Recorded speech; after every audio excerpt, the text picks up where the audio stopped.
got a raise this year, maybe 5%, maybe even 10. You felt good about it. You should have. But then your landlord sent you a letter.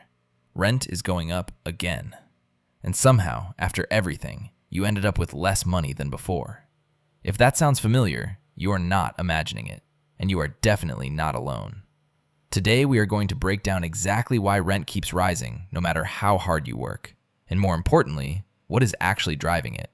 Because once you understand the system, it stops feeling random, and it starts making sense.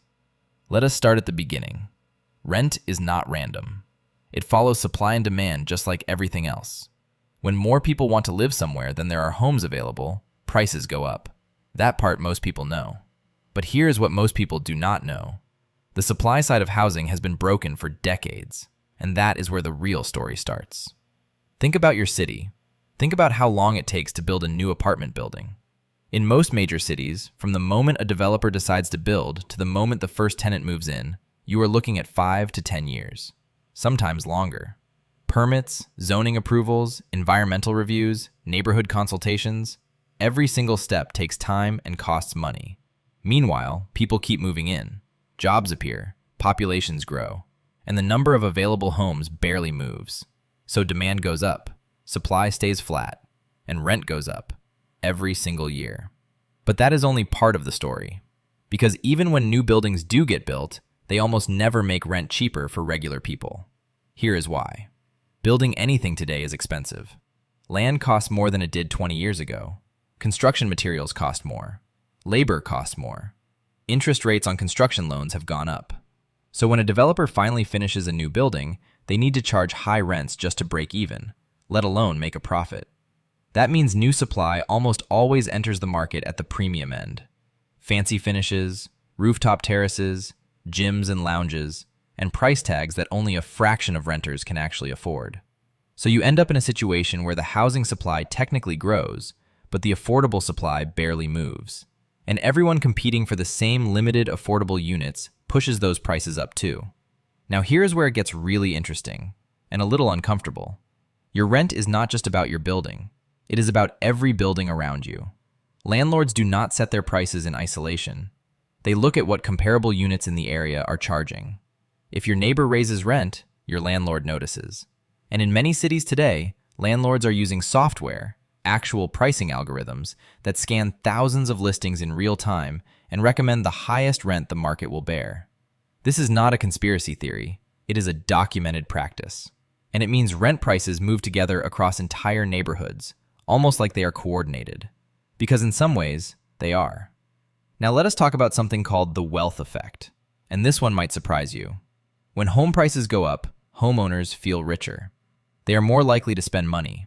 They take vacations, they renovate, they invest. This spending flows through the economy and makes things busier and more expensive overall, including rent. So rising house prices, which most homeowners celebrate, actually put indirect pressure on rent for everyone who does not own. The two markets are connected in ways most people never think about.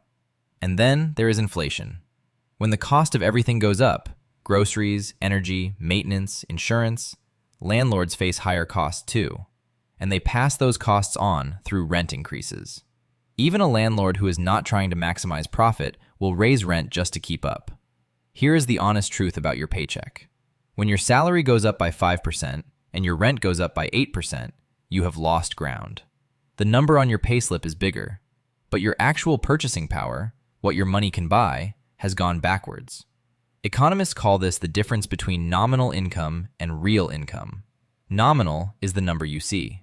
Real is what it actually buys.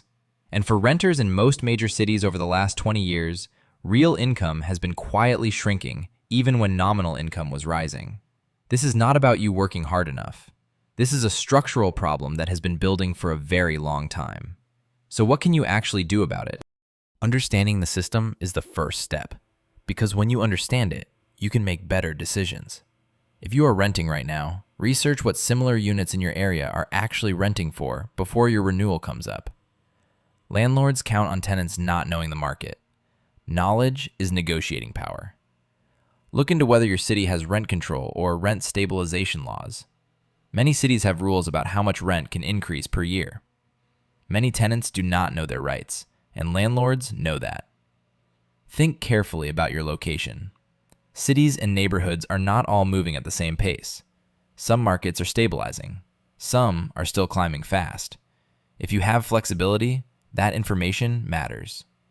And think long-term about whether renting forever is the right plan for you. Owning is not always better, but in many markets, locking in a mortgage payment means your housing cost stops moving while rents around you keep climbing. None of these are magic solutions.